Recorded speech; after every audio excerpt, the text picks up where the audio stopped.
ओम अज्ञानतिमिरान्धस्य ज्ञानाञ्जनशलाकया चक्षुरुन्मिलितं येन तस्मै श्रीगुरुवे नमः। श्रीचैतन्यमनोभीष्टं स्थापितं येन भूतले स्वयं रूपा कदा मह्यं ददाति स्वपदान्तिकं। वन्देऽहं श्रीगुरु श्रीयुतापदकलं पदकमलं श्रीगुरुन् वैष्णवांश्च। श्रीरूपं साग्रजातं सहगण रघुनाथं वितां तं सजीवं साद्वैतं सावधूतं परिगणसहितं कृष्णचैतन्यदेवं श्री राधा कृष्ण पदान् सहगण ललिता श्री विशाखान्वितांश्च। हे कृष्णा करुणा सिंधु दीनबंधो जगत्पते गोपेश गोपिका कांता राधा कांता नमोस्तुते। तप्त कांचन गौरांगी राधे वृंदावनेश्वरी विशदामि देवी प्रणमामि हरिप्रिये। वाञ्छाकल्पतरुभ्यश्च कृपा सिन्धुभ्येव च पतितानां पावनेभ्यो वैष्णवेभ्यो नमो नमः। नमो ओम विष्णुपदाय कृष्णप्रेष्ठाय भूतले श्रीमते भक्तिवेदांत स्वामिनिति नामिने। नमस्ते सरस्वती देवे गौरवाणी प्रचारिणे निर्विशेष शून्यवादी पाश्चात्य देशतारिणे। जय श्री कृष्ण चैतन्य प्रभु नित्यानंद श्री अद्वैत गदाधर श्रीवासादि गौर भक्तवृंद। हरे कृष्णा कृष्णा कृष्णा हरे हरे हरे रामो राम राम हरे हरे। हरे कृष्ण। आजचा आपला टॉपिक आहे नातेसंबंध टिकवण्याची कला. खरंच किती गरज असते हो या नातेसंबंधांची आपल्या जीवनामध्ये. सपोज आपल्याला जर दोन चॉईस दिले कोणी, की फर्स्ट चॉईस हा आहे की तुम्हाला सगळ्या सुख समृद्धी अवेलेबल असतील तुमच्या हाताशी. तुम्हाला पाहिजे ती डिश खायला मिळेल, तुम्हाला पाहिजे तो पिक्चर काय व्हॉट एव्हर, कुणाला पिक्चर्स आवडत पिक्चर, म्युझिक आवडत असेल म्युझिक, काही तुम्हाला सपोज काही सॉफ्ट ड्रिंक्स आवडत असतील तर soft drinks, what ever, Facebook, काही जे काय तुम्हाला, स्विमिंग पूल आहे, गार्डन आहे, सगळं आहे. हा एक चॉईस. पण तिथे एक अट आहे की तिथे ना माणूस कोणी तुम्हाला भेटणार नाही, तुम्हाला बोलायला कोणी मिळणार ना, तुमच्याशी कोणी हसायला नाही, काही नाही, काही. You are all alone with all this facilities. And second choice is you are struggling in your life. तुमचं स्ट्रगलिंग लाईफ चालू आहे, पण there are loving people surrounded by. Okay, तुमच्या अवतीभोवती तुमच्या खूप प्रेमाची, नात्याची, प्रेमाची माणसं आहेत. कुठला चॉईस आवडेल हो तुम्हाला? पहिल्याच्या तुम्हाला काही काळ बरं वाटेल, पण नंतर कंटाळून जाल. आणि त्या स्थितीमध्ये ना असे चिमणी जरी आली आणि तिने चिव जरी केला ना तरी आपल्याला खूप छान वाटतं. सो सांगायचा मुद्दा हा की कितीही चांगली नोकरी असू देत, कितीही मोठं घर असू देत, कितीही भौतिक सुख समृद्धी असू देत, परंतु प्रेमाची माणसं जर तुमच्या आयुष्यात नसतील आणि तुमचे रिलेशन जर चांगले नसतील तर it all becomes zero. Okay. अगदी भगवद्गीतेमध्ये सुद्धा ज्या वेळेला अर्जुन, पहिला चॅप्टर आपण पाहिलं होतं फर्स्ट चॅप्टर मध्ये, की अर्जुनाची युद्ध न करण्याची कारण, तर त्याच्यातलं हे पण एक कारण होतं की अर्जुन म्हणतो, क्षत्रिय अर्जुन, तो म्हणतो की अरे एकतर जरी मी जिंकलो हे युद्ध तरी सुद्धा मी त्याचा आनंद कसा उपभोगू शकेन, कारण ज्यांच्या बरोबर आनंद उपभोगायचा असे माझे नातेवाईक, माझे मित्र कुणीच नसतील, तर ते राज्य जिंकून सुद्धा काय उपयोग. म्हणजे जस्ट बघा ना अर्जुनाचे, म्हणजे किती प्रश्न तसा खूप चांगला आहे की मी एवढं सगळं मोठं युद्ध करून एवढं मोठं राज्य मिळेल, पण जर सपोज माझ्या प्रेमाचे लोक नसतील तर त्याच्या पुढे, म्हणजे त्या प्रेमाच्या लोकांपुढे त्याला ते राज्य सुद्धा एकदम फिक्क वाटतंय. त्या राज्यापेक्षा सुद्धा त्याला अर्जुनाला महत्वाची वाटतात की त्यांच्या प्रेमाचे लोक, है ना. सो किती महत्वाचं आहे हे नातेसंबंध टिकवणं. एक सर्वे घेतला होता, तर त्या सर्वेमध्ये असं विचारलं होतं की ह्या 21व्या शतकामध्ये सगळ्यात मोठे भय काय असेल, तर 2 प्रकारचे भय सांगितले होते त्यांनी. की एक भय होतं त्यांचे टेररिस्ट पासून, आणि दुसरं भय होतं ते की फिअर ऑफ रिजेक्शन किंवा fear of not finding true love. खरं प्रेम न सापडणं, खरं प्रेमाची माणसं न सापडणं, हे 2 नंबरचं फिअर, 2 सगळ्यात मोठे फिअर. Can you imagine? तर का असं होतंय? कारण आपण पाहतो आपल्या ज्या आजी आजोबांच्या ज्या पिढ्या होत्या, त्या पिढ्यांमध्ये डिवोर्सचा रेट, लग्न टिकायचे, डिवोर्सचा रेट खूप कमी होता. त्याच्यानंतरच्या पिढीमध्ये तो थोडासा वाढला, आणि आत्ताच्या पिढीमध्ये तर तो खूपच प्रमाणात वाढलेला आहे ना. तर का असं होतं? का हे नातेसंबंध टिकत नाहीत? कारण आता मी तुम्हाला सगळ्यात पहिल्यांदा ही गोष्ट सांगू इच्छिते की आजचे जो आपला टॉपिक आहे नातेसंबंध, it is not only husband and wife. It is like सगळ्या प्रकारची नाती.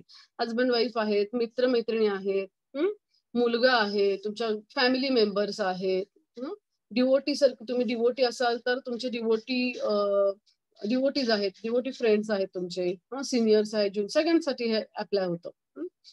तर आता आजकाल का नाते संबंध तुटायचं प्रमाण का वाढलेलं आहे? तो एक महत्वाची गोष्ट झाली. तर म्हणजे ना खूप स्वकेंद्रित जग झालंय. मी, माझं ह्याच्या भोवतीच सगळ्या गोष्टी फिरतात. एक शब्द आपण खरं ऐकला पण नसेल जास्त, की इंडिव्हिज्युअलिझम. परंतु हा शब्द ऐकला जरी नसला तरी सुद्धा आता जग मात्र सगळं त्याच्यावरतीच चाललेलं आहे, की वैयक्तिक स्वातंत्र्य. भारतामध्ये भगवंतांच्या कृपेने अजून त्याचं लोण एवढं नाहीये. कारण अजूनही भारतामध्ये कौटुंबिक व्यवस्था किंवा ही फॅमिली ट्रेडिशन खूप टिकून आहे. सगळे आपल्याकडचे फॅमिली व्हॅल्यूज खूप टिकून आहेत. परंतु वेस्टर्न मधून कळून यायला लागले आता वारं हळूहळू. त्यामुळे हे ज्ञान आपण घेऊन आपल्या पुढच्या पिढीला देणं सुद्धा खूप खूप महत्वाचं आहे. ओके. सो कसं असतात ना, की नातेसंबंध निर्माण करणं, तोडणं ह्या दोन्ही गोष्टी सोप्या आहेत. परंतु त्यांना टिकवून ठेवणं खूप अवघड आहे. तर ह्याच्यासाठी सगळ्यात महत्वाचं काय आहे हो? मी जसं तुम्हाला सांगितलं मगाशी, की इंडिव्हिज्युअलिझम किंवा वैयक्तिक स्वातंत्र्य ह्याचं खूप प्रमाण वाढलेलं आहे. तर कुठल्याही गोष्टींमध्ये ना प्रमाण वाढतं त्यावेळेला सगळ्यात महत्वाचं काय असतं, की बॅलन्सिंग, सुवर्ण मध्य साधणं. ऍक्च्युली ही खूप सुवर्ण मध्य साधणं ही सगळ्यात महत्वाची गोष्ट. कशाचं सुवर्ण मध्य साधायचं आपल्याला? तर वैयक्तिक स्वातंत्र्य एका बाजूला आणि दुसरी बाजू काय आहे माहिती का, की स्वइच्छेने त्याग करणे. कशासाठी त्याग करणे? तर for the good of everyone, म्हणजे मग आपल्या कुटुंबासाठी, समाजासाठी, फॉर द हायर गोल किंवा फॉर द हायर गुड त्याग करणं. आणि ते पण कसं? स्वइच्छेने. तर ह्या दोन गोष्टींमधला सुवर्ण मध्य साधणं गरजेचं आहे. जास्त वैयक्तिक स्वातंत्र्य देखील चांगलं नाहीच आहे अजिबात. आणि तुम्ही म्हणाल की मग काय आम्ही काय सारखं त्यागच करत बसायचं का? नाही. सो ह्या दोन्हीचा आपल्याला सुवर्ण मध्य गाठायचा. तो कसा गाठायचा ते आता आपण हळूहळू एक एक बघूयात. तर आपण ऍक्च्युली भगवद्गीता आपला नुकताच हे झालेला आहे, कोर्स संपलेला आहे. तर त्याच्यातला एक खूप सुंदर श्लोक आहे. मी जस्ट शेअर करते. येस. 17व्या अध्यायातील 15वा श्लोक आहे. अनुद्वेगकरं वाक्यं सत्यं प्रियहितं च यत् स्वाध्याय अभ्यासनं चैव वाङ्मयं तप उच्यते. ओके. सो ह्याच्यामध्ये भगवंत काय सांगतात बघा, की कशा प्रकारे तप म्हणजे ओडिसे उच्चारायचं तप म्हणजे बोलण्याचं तप है ना, तप उच्यते काय आहे? तर सत्य, प्रिय, हितकारक. सत्य कसं पाहिजे बोलणं बघा. सत्य पाहिजे, प्रिय पाहिजे, हितकारक आणि इतरांना शुद्ध न करणारे शब्द बोलणे आणि नियमितपणे वेदपठण करणे यांना वाचिक तप असे म्हणतात. वाचिक तप म्हणजे बोलण्याचं तप काय आहे? तर कसं पाहिजे बोलणं? सत्य, प्रिय. Your language has to be very soft. मी ना नेहमी चर्चा करताना मी सांगत असतो की this is the main basic principle in the relationship. डोक्यावरती बर्फ आणि तोंडामध्ये साखर असेल तर आपली नाती नक्कीच टिकून राहतात. आणि इतरांना क्षुब्ध न करणारे शब्द बोलणे. असं म्हणतात ना की शब्द जे आहेत ना, बघा आता हे कसे कसे हे करतात बघा, कसे ओढून बोलतात एकमेकांवरती दोन व्यक्ती. तसं म्हणजे हे जे शब्द आहेत ना, हे नुसते शब्द नसतात. ते शब्द ऐकल्यानंतर वेगवेगळ्या भावना निर्माण होतात, है ना. वेगवेगळ्या भावना, जसं की बोला. एक साधा शब्द एकदम बोला. पण तो कसा म्हणताय तुम्ही ह्याच्यावरती. बोला ना, बोला बोला बोला, है ना. तेच शब्द आहेत पण ह्याच्यातून कितीतरी वेगळ्या भावना तो समोरचा माणूस परसीव्ह करतो तुमच्याकडून, है ना. सो हे शब्दच आहेत की जे समोरच्या जर प्रॉपरली नाही झाले म्हणजे ते जर प्रिय नसतील सर्वांचं, या श्लोकामध्ये सांगितलंय आपण पाहिलं, प्रिय, हितकारक. आणि इतरांना क्षुब्ध न करणारे शब्द. पण हे ते जर शब्द असे नसतील, ह्याच्या विरुद्ध असतील, अप्रिय असतील, क्षुब्ध करणारे असतील, तर ते ना जखमा करतात. आणि ह्या ज्या जखमा असतात ना, हृदयाला होतात ना, ह्या लवकर भरून निघत नाहीत किंवा त्याचे वळण तसेच राहतात. एक खूप छान इंग्लिश मी वाचलं होतं, त्याचं मराठी ट्रान्सलेशन मी करायचा प्रयत्न केलाय. शब्द जसं मी म्हटलं, हे शब्द कसे तलवारीसारखे असतात. तर एकदा तलवार, खंजीर, बंदूक एकमेकांमध्ये ना भांडत होते. काय भांडत होते बरं ते? की कोण सर्वात खोल जखम करणार. ओके. तलवार, खंजीर आणि बंदूक एकदा एकमेकांमध्ये भांडत होते की कोण सर्वात खोल जखम करणार. आणि शब्द त्यांना लांबून बघून हसत होते. आलं लक्षात? म्हणजे त्या शब्दांना माहितीये की अरे काय हे भांडतायत, आमच्या एवढी खोल जखम कोणी करूच शकत नाही. ओके. सो असे हे शब्द म्हणजे ना आपल्या हृदयाची खिडकी आहेत, खिडकी. ह्याच्यातून त्या शब्दांमधून तुमचं हृदय प्रतीत होतं. ऑफकोर्स कधी कधी एखाद्या प्रेशर खाली जर तुम्ही असाल, तर वाईट शब्द जातात तोंडून. खरं तर तसं बोलायचं नसतं, पण त्या सर्टन सिच्युएशनमुळे आपल्यातून तसे ते शब्द बाहेर पडतात. So what we speak in tension is not our intention. तसं आपलं इंटेन्शन नसतं, तसं आपल्याला आपला हेतू नसतो, परंतु तसं आपल्या तोंडून बाहेर पडतं. तर हेच ना आपण हेही समजून घेतलं पाहिजे की समोरच्या व्यक्तीची सुद्धा तशीच अवस्था असू शकते, नाही का हो? की तो सुद्धा टेन्शन मध्ये असेल म्हणून बोलून गेले असतील. जसं की सीता आणि लक्ष्मणाचे जी उदाहरण आहे ते पुन्हा पुन्हा येईल परत. ज्या वेळेला सीतेने खूप हार्शली जेव्हा लक्ष्मण लक्ष्मण असा रामजींचा आवाज आला, त्यावेळेला सीतामाई म्हणाल्या, लक्ष्मणा लक्ष्मणा जा, राम धोक्यात आहेत. पण लक्ष्मणांना खूप विश्वास होता प्रभू श्रीरामांवरती की असं नाही, असं नाहीये सीतामाई. पण सीतेला असं वाटतं की हा का जात नाहीये. सो आउट ऑफ रामांच्या प्रेमाबद्दलच्या कन्सर्न लक्ष्मण जात नव्हतात, म्हणून सीतामाई त्यांना खूप हार्श शब्द बोलतात की तुला माझा उपभोग घ्यायचा आहे म्हणून तू जात नाहीयेस. आणि असं ऐकल्यानंतर लक्ष्मणजी तिथे पॉज करतात, पॉज, आणि ते जातात.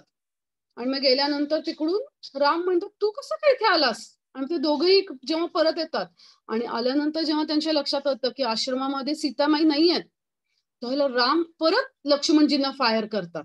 Okay. So can you imagine लक्ष्मणजींची अवस्था की ही झालेलं असतं कधी माहिती का, वनवास जवळपास 10-12 वर्ष झालेली असतात त्यांना वनवासाला निघून. आणि त्या वनवासाच्या अगदी शेवटच्या काही वर्षांमध्ये त्याला हे ऐकायला मिळतं. आणि अशा दोन त्याच्या आयुष्यातल्या परमप्रिय व्यक्तींसाठी की ज्यांच्यासाठी त्यांनी त्याच्या आयुष्यातली सगळी सुख लाथाडून लक्ष्मणजी, त्यांचं सगळं कौटुंबिक सुख लाथाडून लक्ष्मणजी आलेले असतात. ओके. आणि गेले 12 वर्ष ते रात्री झोपलेले नसतात त्यांच्या संरक्षणासाठी, दिवसा देखील हे नाही.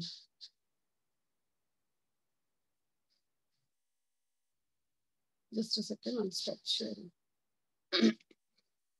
लक्ष्मणजींची दिवसा देखील झोप झालेली नसते.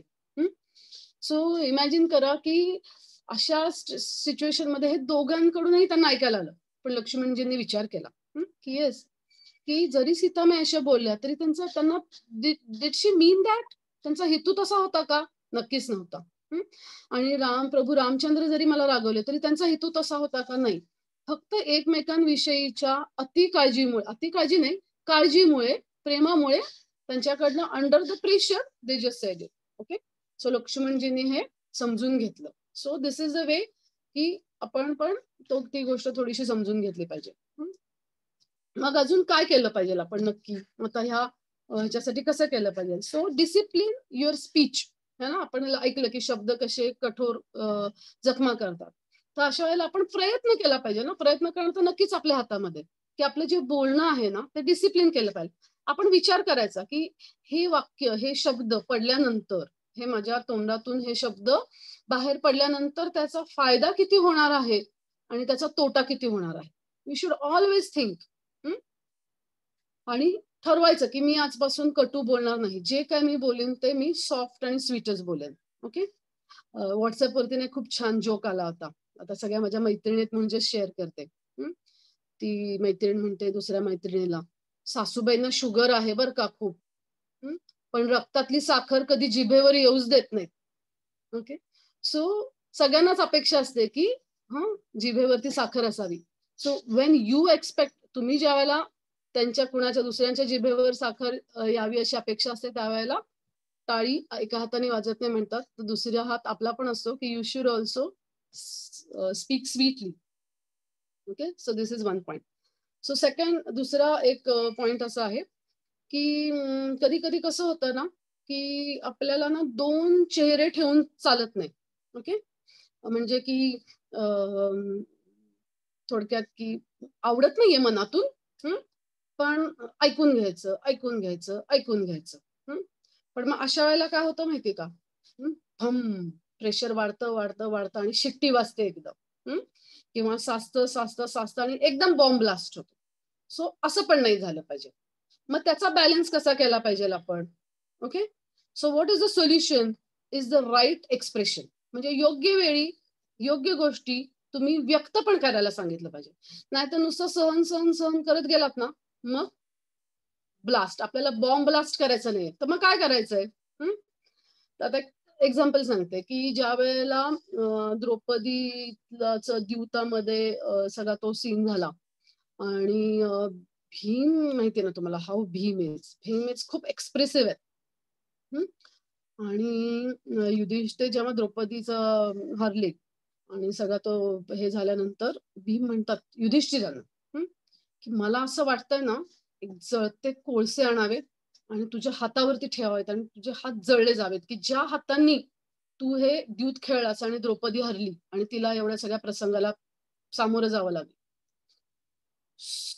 तो बोलून कारण त्याच्या मनात तो इतका हे आला होता ना, ही वॉज सो फ्रस्ट्रेटेड की ते बाहेर पडले शब्द.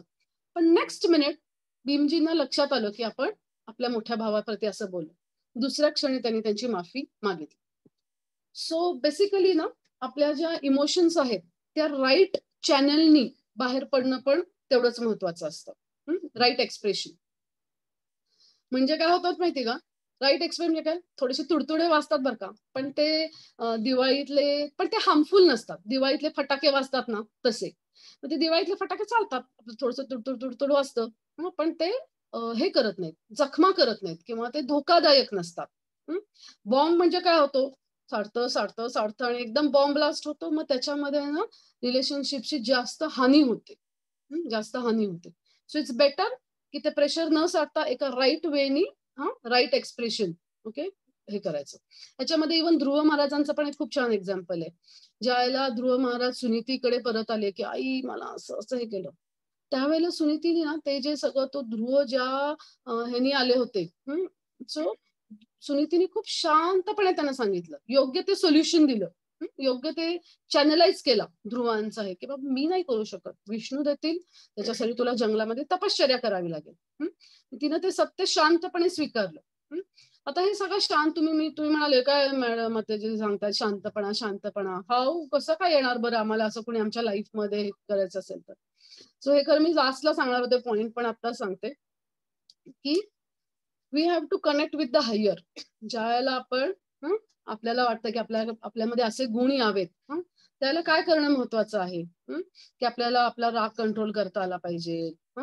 त्याच्यासाठी ना आपल्याला आपण ज्यावेळेला आध्यात्मिकतेशी या त्या भगवंतांशी जेव्हा आपण व्यवस्थित कनेक्ट होतो, त्यावेळेला आपल्या हे जे आपल्या अंगातले जे लोअर मूड्स आहेत ते कंट्रोल करायला नक्कीच मदत असते.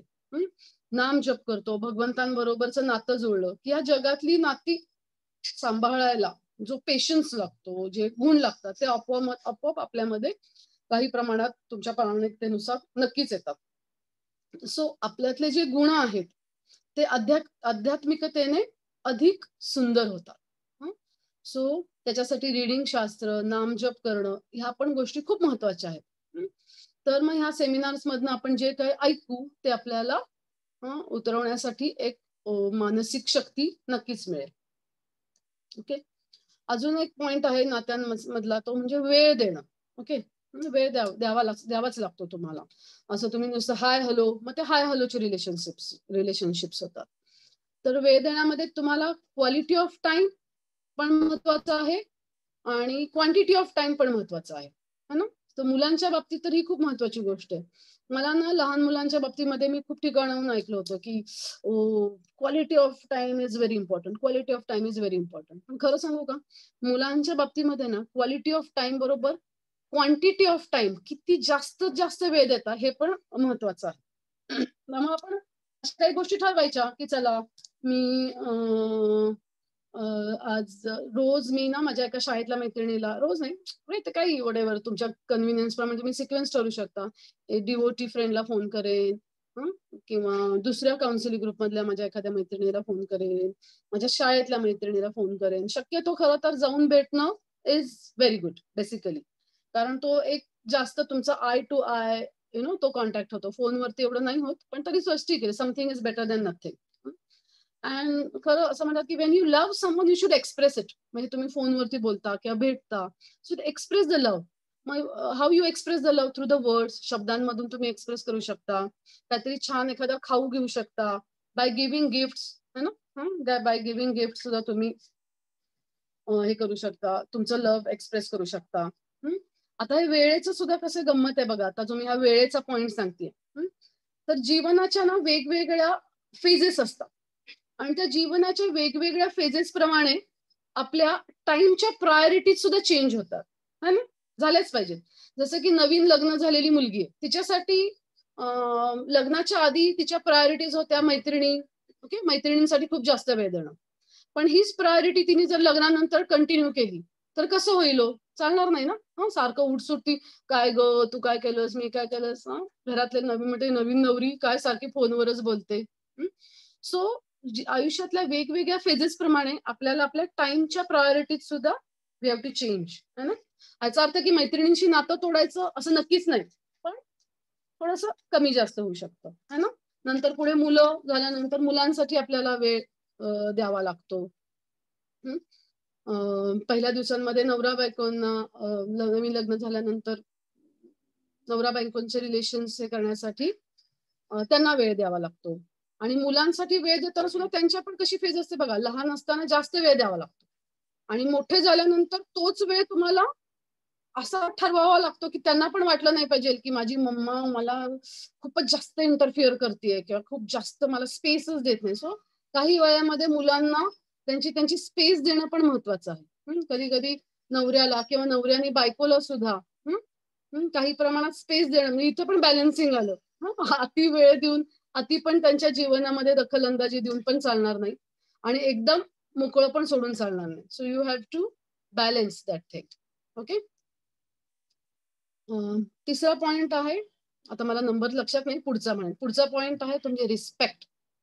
दिस is also one of the very foundation of the principles of the relationships. आदर. तर आदरयुक्त बोलणं आणि वागणंही महत्वाचं आहे. नाहीतर मग ना मी असं पाहिलंय काही घरांमध्ये, की आता महाराष्ट्रात नसतं बरं का एवढं काही गोष्टी, पण सासूमा, मामीजी, काकीजी असं म्हणतात. परंतु पाठीमागून मात्र ते तेवढेच वागत नाहीत त्या प्रमाणामध्ये.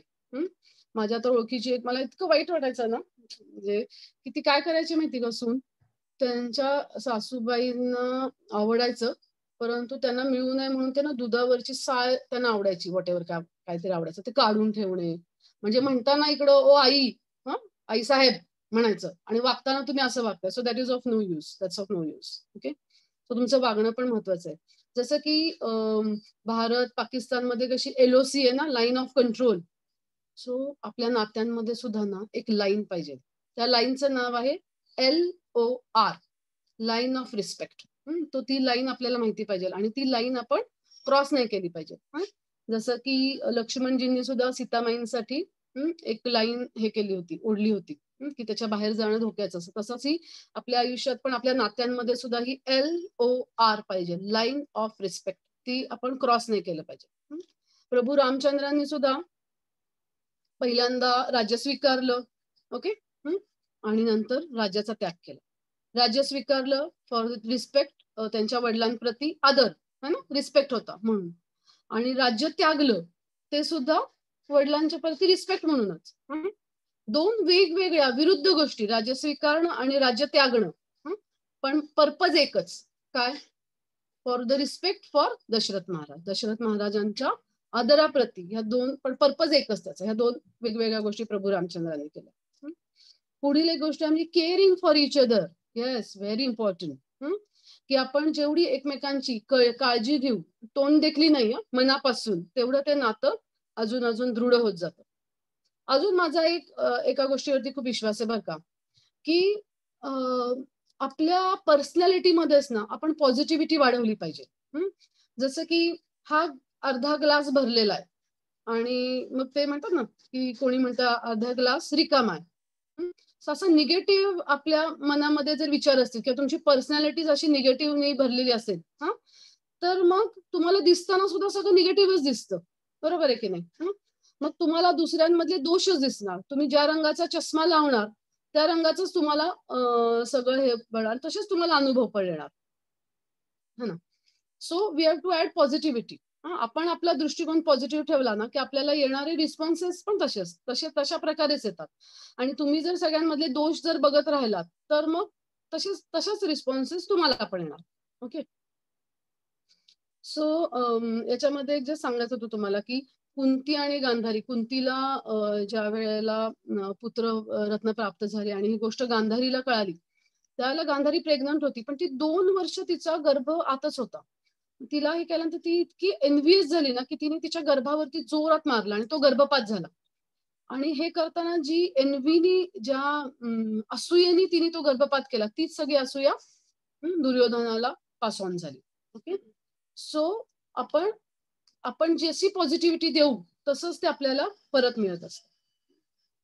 अजून एक पुढचा एक मंत्र आहे रिलेशनशिप्स मधला, खूप महत्वाचा. सगळेच महत्वाचे आहेत, मला तर सगळेच महत्वाचे वाटतात, पण हा हा अजून जास्त थोडासा महत्वाचा. Let go. Let go. जाऊ देत, सोडून द्या. आता आम्हाला पण म्हणजे जिथं मी काम करते तिथे आम्हाला पण बऱ्याच लोकांशी डील करावं लागतं. स्टाफ असतात, पेशंट्स असतात. काही काही असे येतात ना, तुमची परीक्षा घेणारे. सगळेच काही कौतुक करत नाहीत, असे येतात. काय हो, किती दिवस झाले तुमची ट्रीटमेंट घेतोय, काही फरक नाही, काही नाही. असे एकदम डायरेक्ट तुमच्या इगोवरती असे पॉइंट ठेवतात, बोट ठेवतात. पण शांतपणे तुम्ही डील केलं, तुम्ही त्यांच्याशी व्यवस्थित हे केलं, की नेक्स्ट टाइम येताना ते असे एकदम कूल डाऊन झालेले असतात. So let go. तर हे जे आपण मगाशी जे मी तुम्हाला सीता आणि लक्ष्मणजींचा जो संवाद सांगितला, त्यावेळेला लक्ष्मणजींनी पण लक्षात घेतलं की अंडर प्रेशर झालेलं आहे. हा एक पॉइंट आहे. आणि दुसरी गोष्ट म्हणजे नंतर सुद्धा जेव्हा सगळ्या गोष्टी सुरळीत झाल्या, रामायणामध्ये कुठेही उल्लेख नाही की लक्ष्मणजींनी आणि सीतामाईंनी या गोष्टी पुन्हा एकदा काढल्या, की बाबा काय त्यावेळेला असं झालं होतं, तसं झालं होतं. नेव्हर. सोडून दिल्या. सोडून दिल्या. सीतामाईंनी पण सोडून दिली आणि लक्ष्मणजींनी पण त्या गोष्टी सोडून दिल्या. एक गांधीजींची आणि कस्तुरबाबांची पण एक गोष्ट आहे. असं त्या दोघांचं एक दिवस खूप भांडण होतं आणि गांधीजी म्हणतात, तू जा आता इथून, निघून जा, माझ्या घरात थांबू नकोस, जा तू निघून. मग कस्तुरबेन बाहेर येतात आणि बाहेरच्या बाजूला थांबतात. मग थोड्या वेळाने गांधीजी बाहेर येतात आणि बघतात तर कस्तुरबेन तिथेच थांबलेले असतात. म्हणजे गेली नाहीस? ती म्हणते, तुम्हाला सोडून कुठे जाऊ?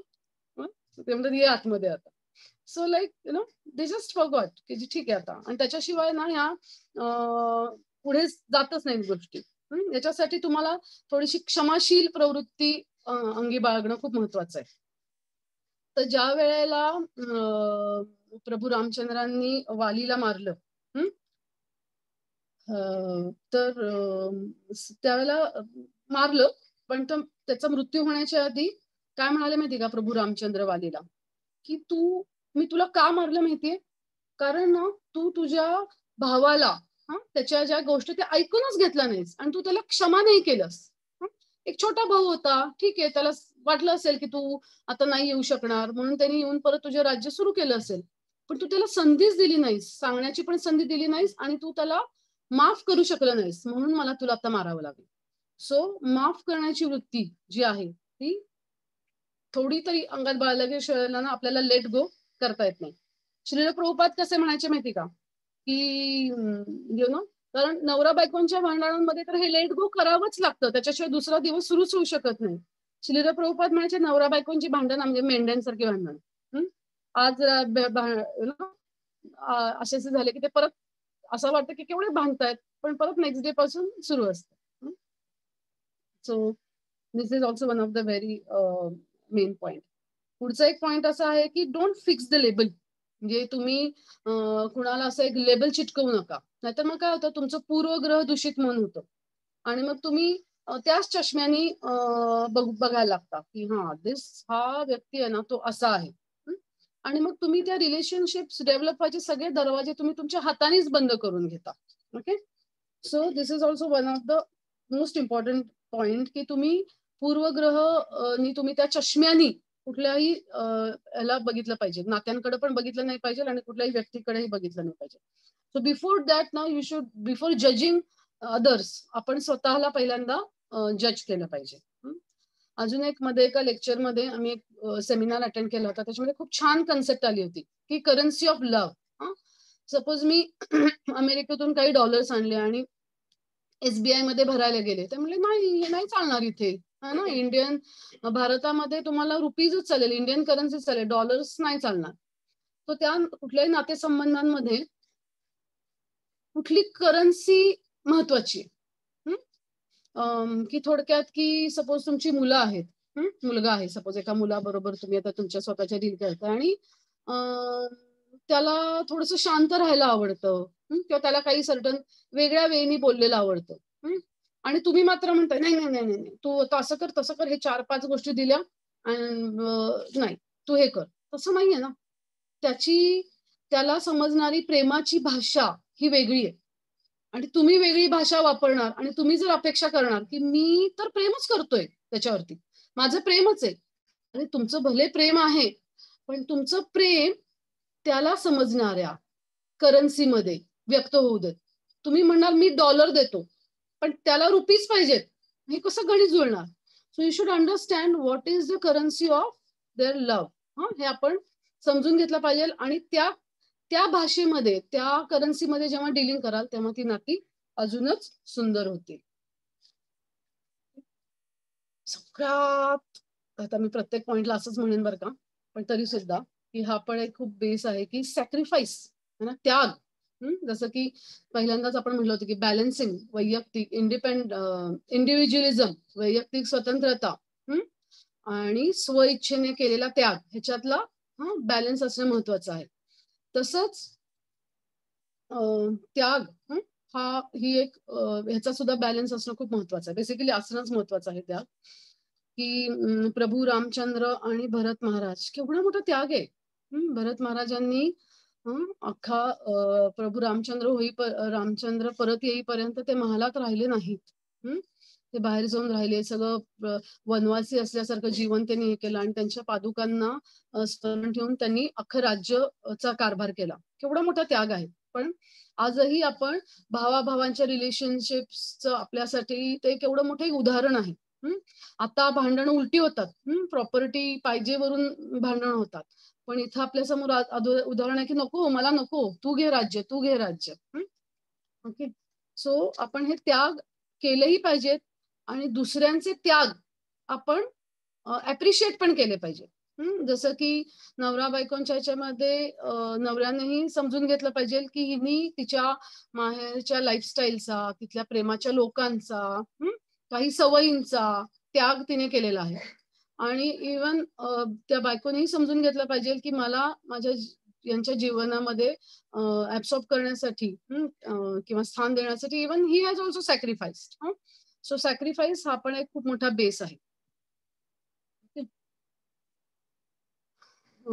अजून एक नातेसंबंधांमधली गोष्ट म्हणजे अवाजवी अपेक्षा, है ना, अवाजवी अपेक्षा. कारण व्यक्ती खूप वेगवेगळ्या स्वभावाचे असतात, है ना, वेगवेगळी परिस्थिती असते, वेगवेगळ्या लिमिटेशन्स असतात सगळ्यांना. तर अवाजवी अपेक्षा जेव्हा होतो ना त्यावेळेला ना खूप ते फ्रस्ट्रेटिंग असतं, एकदम खूप फ्रस्ट्रेशन असतात. हे मी खूप जवळून काही जणांच्या बाबतीत बघितलेलं की खूप अपेक्षा, त्यांनी असं करायला पाहिजे, त्यांनी तसं केलं पाहिजे, अरे त्यांनी केलं पाहिजे हे आपल्या हातात आहे का कंट्रोल? मग त्यांनी तसं केलं नाही म्हणजे तुम्ही दुःखी होणार. तुम्ही दुःखी झालात की तुमच्या तोंडातून कटू शब्द पडणार. परत तुम्ही त्या व्यक्तीला दुःखी बनवणार. मग ती गाडी पुढे हलतच नाही. सो रॅशनल खरं सांगू का अपेक्षा नसतील आणि जर त्या व्यक्तीकडून काही पॉझिटिव्ह झालं तर उलट आपल्याला आनंद होतो. पण अपेक्षांचं ओझं डोक्यावरती बाळगून ना उलट नात्यांमध्ये जास्त दुरावा निर्माण होतो. एक छोटीशी गोष्ट आठवली, की एकदा द्रोणाचार्य काय करतात, की दुर्योधनाला सांगतात, की "तू राज्यात बघून ये, हं, की तुझ्यापेक्षा कोणी चांगलं आहे का? हं, ठीक आहे." हं.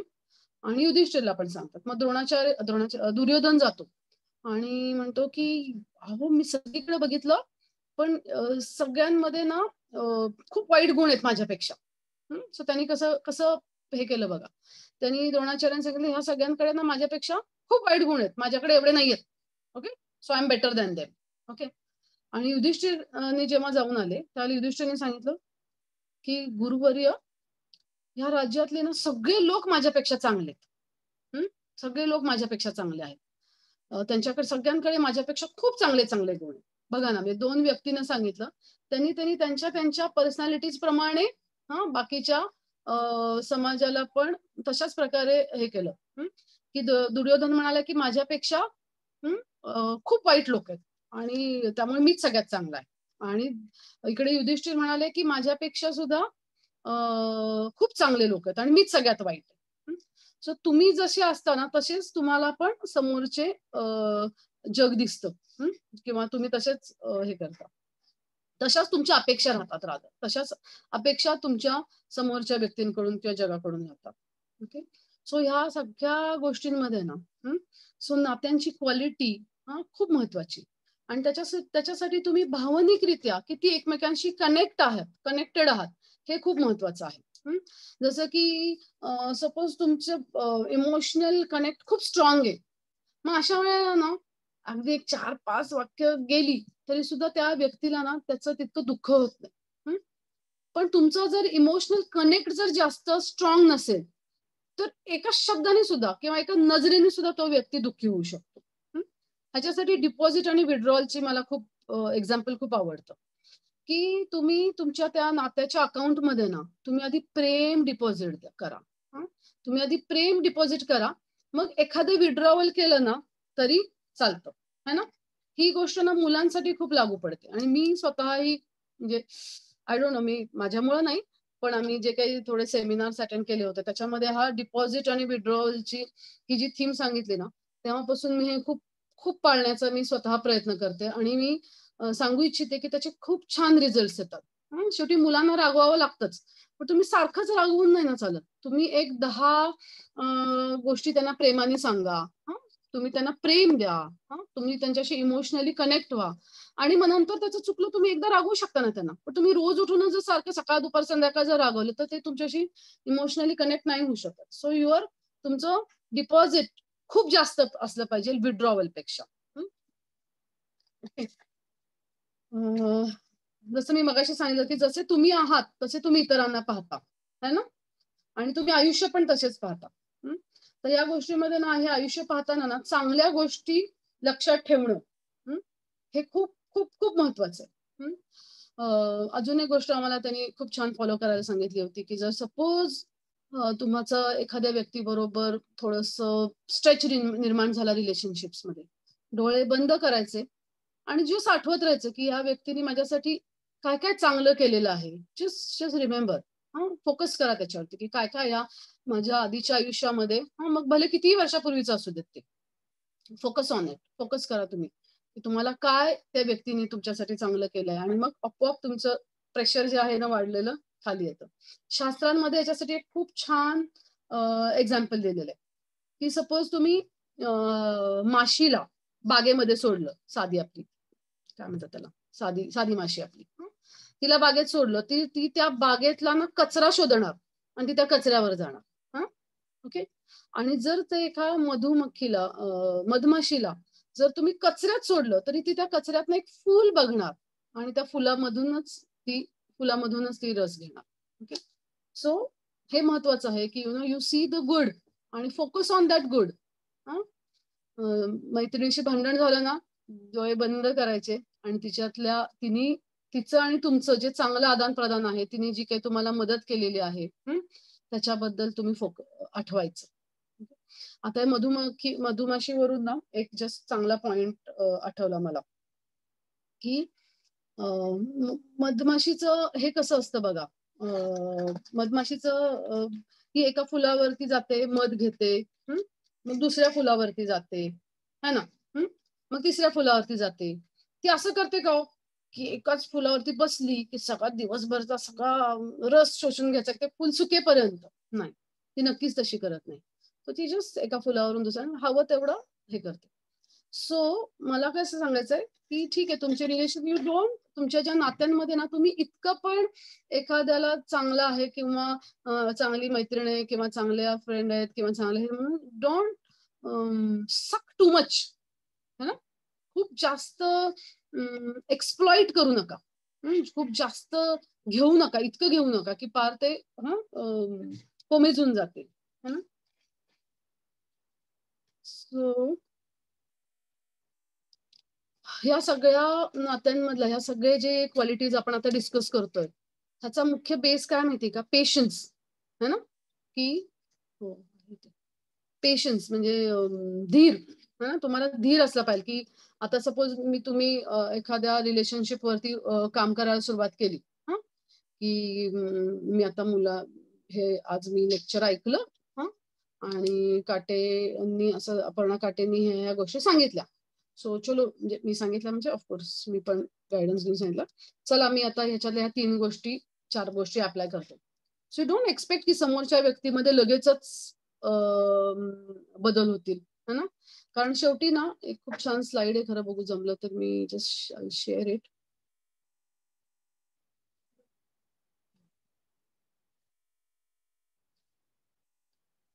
येस. हां.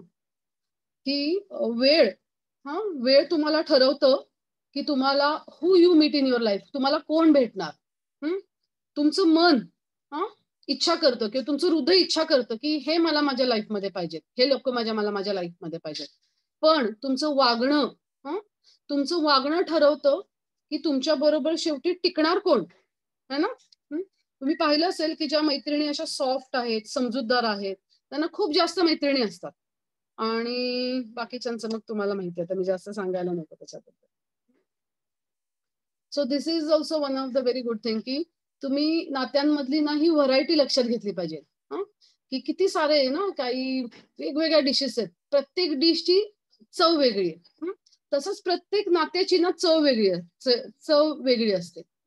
तर आपण ह्या नात्यांमधली ही विविधता पण आपण समजून घेतली पाहिजे, की कशाप्रकारे हा वेगळा आहे, हा व्यक्ती वेगळा आहे, तो व्यक्ती वेगळा आहे. त्यामुळे ह्याच्याशी या सगळ्यांशी डील करण्याचं जी पद्धत आहे ती वेगळी आहे. ती मला एक्सेप्ट करावी लागेल. जसं की हे 5 पांडव आहेत. हं. हे 5 प्रत्येक जण वेगळा होता. युधिष्ठिर शांत होते. Bhim was too expressive. Nakul Sahdev वेगळे होते. अर्जुन वेगळा होता. पण ह्यांच्यामध्ये एकता काय होती? तर ह्यांच्यामध्ये की एकमेकांचं बॉन्डिंग खूप छान होतं आणि हे 5ही जण भगवंतांचे खूप चांगले भक्त होते. ओके. ती नेक्स्ट स्लाईड आहे ती म्हणजे पर्सीव्ह. आपल्याला कधी-कधी एखादी गोष्ट जसं की हे जे 6 जण आहेत डोळ्याला पट्टी बांधली आणि हत्ती कसा आहे ही गोष्ट तुम्हाला माहिती आहे. कोण म्हणतं हत्ती म्हणजे काय आहे? एक सापासारखा आहे. कोण म्हणतंय की एका रस्त्यासारखा आहे. कोण म्हणतंय सुपासारखा आहे. ओके. सो एखादी घटना घडल्यानंतर हं, तुम्ही त्याला असे वेगवेगळे सेमच आहे, तो हत्तीच आहे. पण ते वेगवेगळे परसेप्शन आहेत. तसंच आपल्या नात्यांमध्ये एखादी घटना घडल्यानंतर ती आपण कशाप्रकारे पर्सीव्ह करतोय, खरी जसं करतोय का नाही, ह्याला देखील खूप महत्व आहे. ओके. सो नात्यांमध्ये ना अजून एक खूप महत्वाची गोष्ट आहे ती म्हणजे एक्सेप्टन्स. तुम्ही म्हणाल काय माताजींनी लिस्ट लावली आहे, पण आहेच हो. खूप महत्वाच्या गोष्टी आहेत सगळ्या. मी आता वेळ थोडासा कमी राहिलाय. मी थोडासा प्रयत्न करते जास्तीत जास्त कव्हर अप करायचा. Acceptance. You have to accept as they are. नाही का? विदुर नीतीमध्ये जसं की मी मगाशी सांगितलं तुम्हाला, की विदुर नीतीमध्ये सांगितलंय, की मधमाशी मग कशी फुलांमधून थोडा मध गोळा करते. सो तो मगाची जी स्लाईड होती, यूज पीपल अँड आपण काय करतो की आपण लोकांचा वापर करतो, सक सक सक सक अँड लव्ह थिंग्स. परंतु आपण खरं तर काय केलं पाहिजे, तर we should use things and love people. So acceptance, accepting the people, understanding त्यांचे लिमिटेशन्स काय आहेत हे समजून घेणं, हे देखील खूप महत्वाचं आहे. Accepting the person. अप्रिसिएशन ही एक गोष्ट जी आहे ना, ती बाबा काही जणांना थोडीशी जड जाते, म्हणजे जीभच जड होते अशी एकदम. कुणाचं कौतुक करायचं म्हणलं की त्याशी चिटकूनच बसते एकदम, है ना. सो त्याला आपल्याला जरा हलकं केलं पाहिजे आपल्या जिभेला. आणि वी शुड ट्राय, जेवढं जेवढं आपल्याकडून अप्रिशिएट करता येईल. आता अप्रिशिएट करताना पण ना, इट शुड नॉट बी फ्लॅटरिंग, म्हणजे नुसतंच आपलं स्तुतीसुमन काय पण आपली उधळायची असं नाही पाहिजे. हे अप्रिसिएशन आहे तुमच्या हृदयातून पाहिजे, ते प्रामाणिक हवं. तर मग त्याचा इफेक्ट त्या समोरच्या व्यक्तीवरती जास्त होतो. ऑफकोर्स फ्लॅटरिंग वर्ड्सनी पण होतो, पण कालांतराने ना त्या गोष्टी लक्षात येतात की हा नुसतंच आपलं मलाशी गोड बोलायचं म्हणून काहीतरी बोलतो बरं का, प्रामाणिकता नाहीये. So appreciation is very important. आणि हे अप्रिशिएट करताना ना, हे पब्लिकली केलं पाहिजे, सगळ्यांसमोर केलं पाहिजे. नाहीतर मग फोन करून एकटा एकटा तू असं झालं तर एकटं भेटल्यानंतर नाही. पब्लिकली अप्रिशिएट झालं पाहिजे. पण जे जर तुम्हाला जर सपोज मुलांच्या बाबतीत सुद्धा जर थोडंसं काही गोष्टी सांगायच्यात एक दोन, सगळ्यांसमोर रागवलं ना की बघा किती छोटा असू दे, माझा सुद्धा छोटा, सगळ्यांसमोर रागवलं की राग येतो लगेच, एकदम आवडत नाही. सो पब्लिकली अप्रिशिएट करा, कौतुक करा, आणि रागवताना मात्र एकांतात रागवा. हा पण एक मंत्र आहे, स्पेशली मुलांच्या बाबतीत तर खूप खूप महत्वाचा मंत्र आहे. आणि अप्रिशिएट करताना ना कधी कधी स्पेशली हजबंड वाईफच्या बाबतीमध्ये असं वाटतं की झाली की आता लग्नाला 40-50 वर्ष, काय रोज रोज तेच सांगायचं, माहितीये ना ती कसा आहे माहितीये, मला पण माहितीये तो कसा आहे, काय सांगायचं आता रोज उठून. पण तसं नाहीये. Find some time. तुमचा जे पार्टनर आहे त्याचे काही चांगल्या छोट्या छोट्या गोष्टी असतील, अगदी लहान गोष्ट असेल, पण ती तुमच्या मिस्टरांना, तुमच्या मराठीत बोलताना आवडत, convey to your husband yes how he mean to you. म्हणजे त्यांनी ती एक लहान गोष्ट केली, पण ती गोष्ट तुम्हाला किती आवडली हे तुम्ही नक्कीच कन्वे करू शकता. एक हे गोष्ट होती की एकदा एका व्यक्तीला ना पगारवाढ हवी असते, पण तो त्याच्या बॉसशी बोलायला खूप घाबरत असतो आणि रोज ठरवत असतो की आज बोलेन आज बोलेन. मग एक दिवस त्याच्या बायकोला म्हणतो काही होऊ देत, आज मी बोलणारच, आज काही पण होऊ देत मी बोलणारच. ती पण म्हणते येस बोल बोल. आणि मग तो ऑफिसमध्ये गेल्यानंतर पण असा अस्वस्थ असतो, बोलू का नको बोलू का नको. आणि मग शेवटी तो धाडस करतो आणि जातो आणि बोलतो बॉसशी. आणि मग ती पण लगेच म्हणते हो काही हरकत नाही, आपण पगारवाढ करूयात. तो खूप आनंदात घरी येतो आणि घरी आल्यानंतर बघतो तर काय, मस्तपैकी टेबल, त्याच्या बायकोनी छान टेबल सजवलेला असतो, डायनिंग टेबल, आणि त्याच्यावरती त्याच्या आवडीच्या डिशेस ठेवलेल्या असतात, छान सुवासिक फ्रेशनर हवेमध्ये असतो, मंद सुवास येत असतो, सुंदर डिशेस असतात, छान घराला पण डेकोरेट केलेलं असतो, पण छान कार्ड ठेवलेलं असतं त्याच्यावरती. आणि त्या कार्डवरती लिहिलेलं असतं की तुला आज तुझ्या कष्टांचा जो काही तुला आज मोबदला मिळाला, सो मला खूप कौतुक आहे त्याच्याबद्दल आणि हे सर्व तुझ्यासाठी. ओके. मला खूप छान वाटतं, खूप खुश होतो, तो खायला सुरुवात करतो. आणि ती बायको आज वळताना ना तिच्या किचन एप्रिन मधनं अजून एक कार्ड खाली पडतं, ती जाते आतमध्ये निघून आणि तो उचलून वाटतो. त्याच्यावरती काय लिहिलेलं असतं माहिती, त्याच्या डोळ्यात पाणी येतं ते वाचून. त्याच्यावरती असं लिहिलेलं असतं की आता दोन चॉईस आहेत, दोन पॉसिबिलिटीज असतात ना, एक तर पगारवाढ मिळणार किंवा नाही. तर ते जे कार्ड असतं ना ते नाहीच्या ह्याने लिहिलं, त्याच्यावरती लिहिलेलं असतं की मला माहितीये की तुझ्यामध्ये खरं तर खूप खूप गुणवत्ता आहे, आणि जरी आज जरी नाही पगारवाढ मिळाली तरी परत कधी ना कधीतरी होईलच ना. तुझं जे कष्ट आहेत ते त्यांना अप्रिशिएट होतीलच नक्की, म्हणून आजचा हा टेबल तुझ्यासाठी. सो नाईस, म्हणजे मला ते इतकं आवडलं ना की दिस इज द, म्हणजे ह्याच्यातून आपण लक्षात येतं की आपल्याला आपण जसं की म्हणजे तिचं जे प्रेम आहे ते फक्त पगारवाढ झाल्यामुळे नाहीये, तर पगारवाढ जरी झाली नसती तरी सुद्धा माझं तुझ्यावरती तेवढंच प्रेम आहे. So this is the way we should, म्हणजे आपण आपल्या लाईफ पार्टनरशी छोट्या छोट्या गोष्टी पण एवढ्या आपण रेसिप्रोकेट केल्या पाहिजेत नक्कीच. आणि मग अशी जो लेट गोचं सांगितलं मी तुम्हाला, त्याच्यामध्ये ना तरी सुद्धा हे संसार आहे, शेवटी होतात काही वाद. म्हणतात ना, असं हे अप डाऊन ECG सारखा तो ग्राफ आहे, कधी असा कधी तसा, कधी असा कधी तसा. तर हजबंड वाईफच्या रिलेशन मध्ये पण होतं, मैत्रिणींमध्ये पण होतं, है ना, तुमच्या कलिग्स मध्ये पण होतं, की होतात वाद, है ना, काहीतरी गोष्टींवर. तर अशा वेळेला ना, काही काही वेळेला, नॉट एव्हरी टाइम, मी हे पण लक्षात ठेवा, नॉट एव्हरी टाइम, पण काही वेळेला ना थोडंसं हरणं, थोडंसं माघार घेणं महत्वाचं आहे. याचा अर्थ असा नाही की जो माघार घेतो त्याची चूक आहे, नक्कीच नाही. पण खरं तर त्याला त्या वादामध्ये जिंकण्यापेक्षा सुद्धा त्याला ती नातं जपणं जास्त महत्वाचं वाटतं. Okay, so sometimes we should, आपण हा देखील आपल्याला माघार घेणं हे देखील जमलं पाहिजे. आणि नाही झालं बाबा, नाही जमत आहे, काही जणांना नाही जमत आहे, त्यांचं मन असंच ते हे होतंय, उसळतंय. अशा वेळेला काय करा, थांबा, लगेचच एक्सप्रेस वाट बघा आणि नंतर तुमचं हृदय मोकळं करा. सी, रिलेशनशिप्स मध्ये हृदय मोकळं करणं महत्वाचं आहेच आहे, त्यात काही वादच नाही.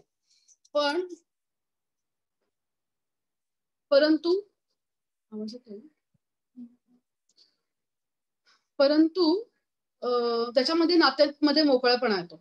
परंतु ना, काही जणांचं कसं म्हणणं असतं, माझं बाबा मी स्पष्ट बघते, माझ्या मनात जे काय आहे ना ते मी बोलते, but this is not good, this is not good. अरे, तुमच्या लगेचच प्रतिक्रिया तुम्ही जर दिली आणि त्यांनी जर विचार न करता, तर तुमचं स्पष्ट वक्तेपणा तिथे महत्वाचं नाहीये. ओके, त्याच्यासाठी तुमचं मन जपणं हे तुमच्यासाठी महत्वाचं आहे की ना, की तुमचं स्पष्ट वक्तेपणा. काही जणांना अगदी असा अभिमान असतो, मला मनात आलं की मी आपलं बोलून टाकते. पण त्या बोलण्याने जर त्याचं मन दुखावत असेल तर त्या बोलण्याला काहीही अर्थ नाही. सो ज्या वेळेला असं बॉइलिंग सुरू होईल, मन ज्यावेळेला खूप अस्वस्थ होईल, त्यावेळेला ना कधीच एक्सप्रेस करू नका. थांबा, तुमच्या भावना शांत होऊ दे, आणि मग त्याच्यानंतर तुम्ही एक्सप्रेस करा. इमिजिएट एक्सप्रेस केल्याने ना, मग ते हार्श लँग्वेज आणि मग त्याच्यातून सगळ्या गोष्टी सुरू होतात. राम ज्या वेळेला दशरथ महाराजांनी ज्या वेळेला ठरवलं की रामाला राजा युवराज करायचं, त्याला आता राज्याभिषेक करायचा, तर त्यांनी सगळ्या त्यांच्या राज्यातल्या लोकांची मतं घेतली होती. सगळ्यांनी कसं सांगितलं होतं माहिती का, राम का हवं बरं तुम्हाला राजा, कारण ना राम आमच्या घरी येतात आणि राम आमच्या सुखात पण आणि दुःखात देखील सहभागी होतात. म्हणजे काय, ते आमच्या आनंदात सहभागी होतात, आमच्या घरी प्रसाद घेतात, आणि आमच्या दुःखात असताना ते आमच्या बरोबर येऊन सुद्धा अश्रू म्हणजे आमच्या दुःखात सहभागी होतात ते. तर हा जो कॉन्फिडन्स त्यांना त्या प्रजाजनांना आला रामाबद्दल, तो दशरथांना खूप भावून गेला. की जर कसं आहे ना, की नॉट नेसेसरी की सुखामध्ये भागी होणं सोपं आहे, पण दुःखांमध्ये सुद्धा साथ देणं, दुःखांमध्ये साथ देणं थोडंसं अवघड आहे, परंतु ते देखील खूप महत्वाचं आहे.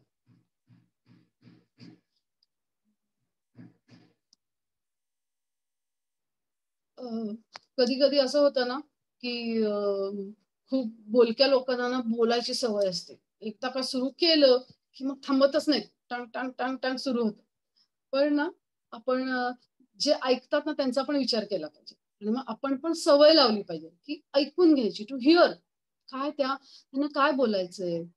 जस्ट बसून तुम्ही प्रत्येक वेळेला आपणच बोललं पाहिजे असं नाहीये, तर आपण ऐकलं पण पाहिजे. काय तर ऐकल्यामुळे काय होतं ना, Wien you give a long year, भरपूर वेळ तुम्ही समोरच्यांचं ऐकलं, तर त्यांना आत्मविश्वास येतो की yes, he or she CARES for me, त्यांना माझ्याबद्दल काळजी आहे. आणि ते ऐकताना पण किती तुम्ही अटेंटिव्हली ऐकतात हे पण महत्वाचं. आपलं जे मुंबईचं मंदिर आहे राधा गोपीनाथ, तर खूप मोठं मंदिर आहे, खूप सुंदर मॅनेजमेंट आहे, म्हणजे फंटास्टिक मॅनेजमेंट आहे तिथे. आणि एकदा अशाच एका म्हणजे असा एक व्यक्ती होता की तो कुणाच्या खिसगणतीत नसतो, म्हणतात ना, माहिती पण नाही, कोणी अननोन कोणीतरी असा, त्यांनी ना 5-6 पानी पत्र लिहिलं आणि त्या पत्रामध्ये सगळे दोष लिहिले मॅनेजमेंटचे. तुम्ही असेच आहेत, तुम्ही तसेच आहेत, सगळं सगळं सगळं. मग आपले जे मंदिराचे प्रेसिडेंट आहेत त्यांनी त्याला बोलवलं आणि सांगितलं की बोल, काय बोलायचंय तुला, ये भेटायला ये. आणि मग तो आला ठक ठक ठक ठक ठक. दुसऱ्या दिवशी परत तेच. त्यांनी फक्त काय केलं, शांतपणे बसून ऐकलं, हरे कृष्णा, जाताना त्याला प्रसाद दिला. तिसऱ्या दिवशी असंच, चौथ्या दिवशी असंच, 5व्या दिवशी, 6व्या दिवशी मात्र तो व्यक्ती रडला. ही क्राईड. त्याला एवढं वाटलं की मी तुम्हाला एवढं सांगतोय निगेटिव्हिटी आणि तुम्ही फक्त ऐकून घेताय. आणि तुम्ही माझ्यावरती क्षुब्ध होत नाहीये. बस तेवढ्या त्यांच्या गेस्चरने त्यांनी काय केलं की 5 दिवस 1-1 तास त्याचं ऐकून घेतलं. आणि त्या गोष्टीने त्याचं पूर्ण त्याचं जे 5-6 पानी पत्र होतं त्यांनी त्याचे सगळे अप्रोचच बदलला. है ना? तो एकदम त्यांच्या बरोबर एकदम फ्रेंडली झाला आणि मंदिरामध्ये पण रेग्युलरली यायला लागला. ओके. सो ऐकून घेणं पण किती महत्वाचं आहे. आणि हे ऐकून घेताना ना अशा पण गोष्टी आपल्याला ऐकल्या पाहिजेत किंवा दिसल्या पाहिजेत. म्हणतात ना सीन द अनसीन. म्हणजे की ज्या गोष्टी तुम्हाला डायरेक्टली डोळ्यांना दिसत नाहीत. एक दाखवते मी तुम्हाला जस्ट. ज्या गोष्टी तुम्हाला डोळ्यांना दिसत नाहीत त्या गोष्टी तुम्ही बघण्याची दृष्टी, एक सूक्ष्म दृष्टी तुम्ही डेव्हलप केली पाहिजे. हे बघा, हे कसं आहे ना की इथे तुम्हाला हे हिमनग ना किंवा हिमशिखर, त्याचं फक्त टोक दिसतंय है ना समोर, खालचा मोठा भाग दिसत नाहीये. तर आपल्या नात्यांमध्ये ना आपल्याला जे काही समोर दिसतं त्याच्या पाठीमागं काय आहे, ही जी व्यक्ती मला अशी बोललीये पण त्याची बॅकग्राऊंड काय आहे हे समजून घ्यायचा तुम्ही प्रयत्न केला पाहिजे. ती सूक्ष्म दृष्टी तुम्ही डेव्हलप केली पाहिजे किंवा ते दिव्य इंद्रिय है ना ते समजून घेतलं पाहिजे की काय आहे नक्की. आता त्याच्यातलं एक डेली यातलं एक्झाम्पल सांगते. आता माझाच मुलगा आहे ना छोटा, तो सकाळी सकाळी चिडचिड चिडचिड करायला लागला, गडबड गडबड करायला लागला ना की समजून घ्यायचं की ह्याला भूक लागली आणि थोडंसं खायला दिलं ना की आपोआप शांत बसतो. सो ही जी गोष्ट समोर दिसतीये मला की हा असा चिडलाय किंवा नीट बोल व्हॉट जी काय आहे ह्याच्या मागची बॅकग्राऊंड काय आहे हे समजून घेणं महत्वाचं आहे. आणि आपल्या रिलेशनशिप्स मध्ये ना की ज्या वेळेला तुम्हाला वाटतं की माझे हेल्दी रिलेशनशिप्स असावेत, that time you should focus on goal and not on your role. आता जसं की ह्याचं मी तुम्हाला एक उदाहरण सांगते, समजायला थोडंसं क्लिष्ट आहे की focus on your goal and not on your personal role. तुमचा रोल काय ह्याच्यापेक्षा सुद्धा तुम्हाला एकत्रित मिळून किंवा काय गोल आहे तुमचा गोल आहे सपोज की एक दृढ नातेसंबंध. एकच मिनिट. तुमचा गोल आहे की दृढ नातेसंबंध. तर दृढ नातेसंबंध हे तुमचं गोल आहे. मग कसं केलं पाहिजे की थोडक्यात की जसं की ज्या वेळेला सीतामाईंचं हरण झालं आणि सगळे वानर सेना सीतामाईंना शोधण्यासाठी गेले आणि त्यातला एक वेगवेगळे ग्रुप्स गेले सगळीकडे आणि त्यातला एक ग्रुप दक्षिण तटावरती गेला आणि तिथं समुद्र आला. मग आता जायचं कुणी? कोण म्हणालं मी 100 मैल उडतो, अंगद म्हणाला की मी 800 मैल जाऊ शकतो पण मी परत नाही बाबा येऊ शकत. असं सगळे जण म्हणत होते की मग कोण जाणार. तर जांबुवान म्हातारे असतात, त्यांना माहिती असतं की मी जाऊ शकत नाही. पण ते त्यातल्या एका ह्यांना पाहतात, वानराला पाहतात, ते असतात हनुमानजी. मग ते त्याला म्हणतात, ते जांबुवान हनुमानजीला म्हणतात की तू जाऊ शकतोस, यू कॅन गो. ओके. तशा वेळेला जांबुवांनी असा विचार केला नाही मी नाही म्हणजे हा पण नाही, असं नाही केलं. त्यांनी कशासाठी फोकस केला? फोकस काय होता की सीतामाईंना परत घेऊन येणं है ना. आणि मग त्यांनी जसं जसं ते हनुमानजींना सांगायला लागले की अरे तू करू शकतोस, तसा तसा हनुमानजींना त्यांच्या सगळ्या शक्तींची आठवण आली आणि ते असे मोठे मोठे मोठे मोठे व्हायला लागले. ओके. आणि मग पुढचं माहितीये तुम्हाला, त्यांनी गेले. पण ह्याच्यानंतर, ह्या घटनेनंतर हनुमानजी रामायणाचे हिरो बनले है ना. He became the hero. सगळ्या ह्याच्यामध्ये हनुमानजी हनुमानजी हनुमानजी. पण हनुमानजी मात्र जांबुवानला हिरो समजत असत स्वतः. बिकॉज जांबुवान असे होते की ज्यांनी त्यांना त्यांच्या शक्तींची आठवण करून दिली होती. ओके. सो जांबुवानची फोकस हा स्वतःच्या रोल बद्दल नव्हता, तर त्यांना गोल होता. तर अशा प्रकारे आपण देखील गोल ठेवला पाहिजे की मला ह्या व्यक्तींबरोबरचे नातेसंबंध दृढ करायचे. वैयक्तिक रोल ह्याच्यासाठी त्याच्यावरती आपला फोकस नाही पाहिजे. फॉर एक्झाम्पल आता हे मी तुम्हाला सांगितलं जंबुवन आणि हनुमानजी, आणि तेव्हापासून हनुमानजी आणि जंबुवन खूप घट्ट घट्ट नातं झालं त्यांचं एकदम. आणि महाभारतामध्ये सुद्धा ना दुर्योधनाने ना नेहमी स्वतःच्या रोलवरती फोकस केलं. पर्सनल गोल आणि पर्सनल गोल दोन्ही पण सगळं वैयक्तिक. तर त्यांनी सगळी जी त्याची नाती होती तर त्या नात्यांना सुद्धा त्यांनी वापरलं है ना स्वतःच्या गोलसाठी आणि स्वतःच्या रोलसाठी. कर्णाला वापरलं, भीष्मांना, द्रोणाचार्य, सगळ्या नात्यांना त्यांनी वापरलं. ते फक्त स्वतःच्या वैयक्तिक स्वार्थासाठी आणि वैयक्तिक रोलसाठी. आणि नंतर तुम्हाला माहितीये काय त्याची दशा झाली ते, है ना. सो या गोष्टी समजून घेणं पण खूप महत्वाचं आहे. आणि असा आपला प्रवास जेव्हा सुरू होतो एक हेल्दी रिलेशनशिप मध्ये, त्याच्यामधला एक बॅरियर काय आहे माहिती? की मिसअंडरस्टँडिंग, गैरसमजुती. हा एक नातेसंबंधांमधला खूप मोठा बॅरियर आहे. तर कसं असतं ना, आता सपोज आमच्याकडे मोतीबिंदूचे पेशंट येतात, त्याला आपण ते डॉक्टर त्यांच्यातला मोतीबिंदू काढून टाकतात, तो डोळा नाही काढून टाकत, है ना. तर तशा प्रकारे ना तुम्ही मिसअंडरस्टँडिंग काढले पाहिजेत आणि त्या व्यक्तीला नाही हटवलं पाहिजे तुमच्या लाईफमधून, है ना. सो मिसअंडरस्टँडिंग क्लिअर करणं हे खूप महत्वाचं आहे. आणि ह्याच्या वेळेला जे मी तुम्हाला मगाशी सांगितलं की जे हत्तीचं सांगितलं एक्झाम्पल, की मे बी आपण वेगळ्या प्रकारे परसिव्ह केलं असेल, खरं तर त्याचं इंटेन्शन तसं नसेलही, है ना. सो एक तर मिसअंडरस्टँडिंग होणार नाही याची काळजी घेतली पाहिजे. झाल्यानंतरच्या सगळ्या घडामोडी करण्यापेक्षा we have to be little careful. थोडंसं काळजीपूर्वक घेतलं पाहिजे. जसं की भरतजी ज्या वेळेला राम पुढे गेले वनवासाला आणि भरतजी मागून आले सैन्याचे, त्यावेळेला लक्ष्मणजींनी त्यांना गैरसमज केला होता की हा आलाय बहुतेक आपल्यावरती चढाई करायलाच. पण प्रभू रामचंद्रांनी लक्ष्मणांना शांत केलं, नाही नाही थांब, भरत तसा नाही, है ना. कारण त्यांना काळजी होती. अजून एक छोटीशी कथा सांगते लास्ट, की एक तुम्हाला माहिती ऍक्च्युली, पण इथं मी त्याचा रेफरन्स की किती महत्वाचं आहे की मिसअंडरस्टँडिंग न करणं, ह्याच्यासाठी कथा सांगते. की एक स्त्रीला छोटं बाळ असतं आणि तिने घरात एक मुंगूस पण पाळलेलं असतं आणि ती बाळाला झोपवून ना नदीवरती काय कपडे धुवायला काही कामं करायला जाते आणि ते मुंगूस घरचंच असतं ना. ती त्याला सांगते की येस ह्याच्यावरती लक्ष ठेवायचं, सांगते म्हणजे ही अंडरस्टूड, लक्ष ठेवायचं. आणि जेव्हा ती परत येते तेव्हा ती लक्षात येतं की मुंगुसाचं तोंड सर्व लाल झालेलं आहे आणि तिला असं वाटतं की यांनी बहुतेक माझ्या बाळाला काही बरं वाईट केलं का काय. ती दुसरा पुढचा कुठलाही विचार न करता हातातलं जे असतं ते मुंगुसाच्या डोक्यात घालून मारते त्याला. आणि आतमध्ये जेव्हा जाऊन ती सत्य पाहते तर बाळ शांत झोपलेलं असतं आणि बाजूला मात्र एक साप मरून पडलेला असतो. सो बिचारा मुंगूस. सो अशा प्रकारे आपण आपल्या नात्यांची आहुती नाही दिली पाहिजे या मिसअंडरस्टँडिंगच्या ज्वालांमध्ये.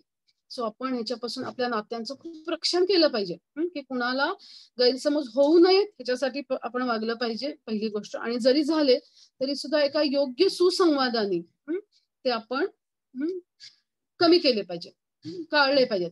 ह्या मिसअंडरस्टँडिंग मध्ये ना महत्वाची गोष्ट काय पुरण करतं माहिती का, ब्लेम गेम म्हणतो ना, ते आपलं मनच आपलं अशा टाइमला हे वाक्य लक्षात ठेवायचं, माइंड युअर माइंड, ना. ठीक आहे. तर तुमच्या मनाला तुम्ही अशा प्रकारे सगळ्या गोष्टी आठवायच्या सेमिनार्स मधल्या. आणि जसं मी पहिली गोष्ट सांगितली की आपल्याला काय करायचं, we have to connect to the higher, है ना. आपल्याला हायर कनेक्ट करायचंय की जेणेकरून माइंड युअर माइंड आपल्याला मनाला आपल्याला काही प्रमाणात का असेल ना या सुंदर नात्यांचा अनुभव देण्यासाठी आपण आपल्या मध्ये काही योग्य ते बदल करू शकू. ह्याच्यासाठी आध्यात्मिकतेची जोड देणं, भगवंताचं नामजप करणं, शास्त्राध्ययन करणं आणि प्लस हे जे काही टिप्स आणि हे जे काही स्किल्स आहेत हे आत्मसात करणं, या दोन्ही गोष्टी महत्वाच्या आहेत. तर जस्ट रिकॅप करते 2च मिनिटांमध्ये की आपण पहिल्या गोष्टी की कसा बॅलन्स ठेवला पाहिजे, वैयक्तिक स्वातंत्र्य आणि स्वइच्छेने त्याग करणे सर्वांच्या हितासाठी, ह्याच्यामधला बॅलन्स केला पाहिजे.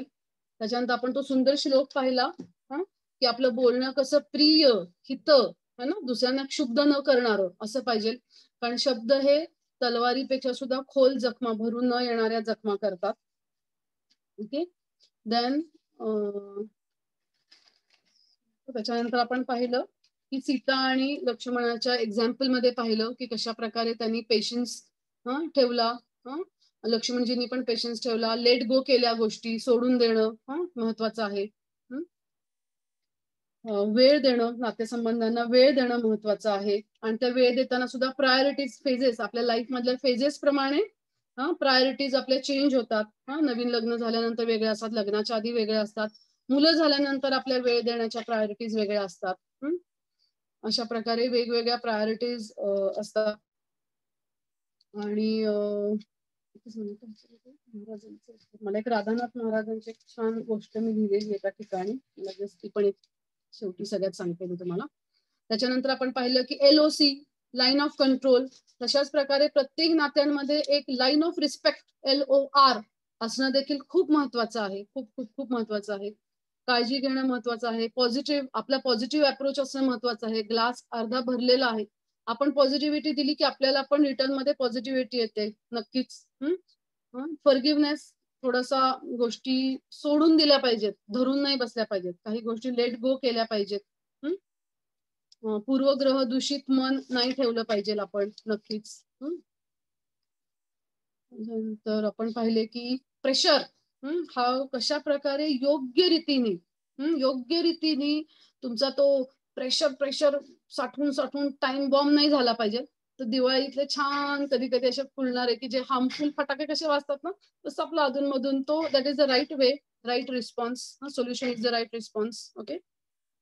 सो आपले गुण जे आहेत ते आध्यात्मिकतेने अधिक सुंदर होतात, हे आपण पाहिलं.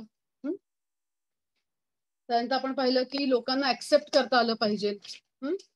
आणि जसे आहेत तसे ऍक्सेप्ट करता आले पाहिजे.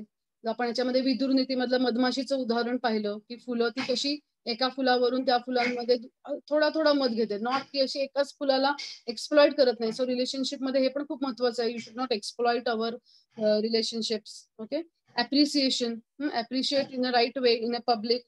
आणि क्रिटिसिझम करायचा असेल तर तो एकांतात करणं महत्वाचं आहे. थोडीशी माघार घेणं देखील महत्वाचं आहे. त्याग, भरत महाराज आणि रामचंद्रांच्या उदाहरणातून आपण त्याग पाहिला. आणि अवाजवी अपेक्षा. ओके. आणि मुलांच्या बाबतीमध्ये आपण पाहिलं की डिपॉझिट अँड विड्रॉवल. आपले डिपॉझिट, आपलं प्रेम जास्त पाहिजे आणि विड्रॉवल्स आपले कमी पाहिजेत, तरच त्या विड्रॉवलला खरा अर्थ राहतो. Okay. So thank you so much. पण फक्त बंद करायच्या आधी मी एक राधानाथ स्वामी महाराजांचे 5 खूप छान पॉइंट्स होते नातेसंबंधांबद्दल. राधानाथ स्वामी महाराज म्हणतात की काय काय केलं पाहिजे. So glorify the good qualities. दुसऱ्यांमधील चांगले गुण तुम्ही त्यांचं कौतुक करा, जसं आपण मगाशी म्हटलं ऍप्रिशिएट. त्याच्यानंतर एनकरेज द पोटेन्शियल. त्या व्यक्तीमध्ये जी काही पोटेन्शियल आहे, जी काही गुण आहेत, त्याला एनकरेज करा. ओके. तिसरा पॉइंट आहे ते म्हणजे रिस्पेक्ट द डिफरन्सेस. तुम्ही ते वेगळे आहेत ह्याचा आदर करा. Yes, he is like that, so that's fine. थोडा काही असं होऊन शेवटी ती लागेल गाडी समाज. हा पॉइंट महाराजांनी सांगितला ते म्हणजे टॉलरेट द अनचेंजेबल. ओके. काही गोष्टी आहेत की त्या आपण प्रयत्न करायचा चेंज करायचा, पण नाहीच होत चेंज. काही हार्ड नट असतात ना. किती सेमिनार ऐकले, काही असतात काही हार्ड नट नाहीत बदलत. सो मग ते काही प्रमाणात तुम्ही सहन करा. And forgive the mistakes. So हे 5 पॉइंट राधानाथ स्वामी महाराजांच्या सांगून मी आज इथे थांबते. So thank you so much. कोणाचे काही प्रश्न असतील तर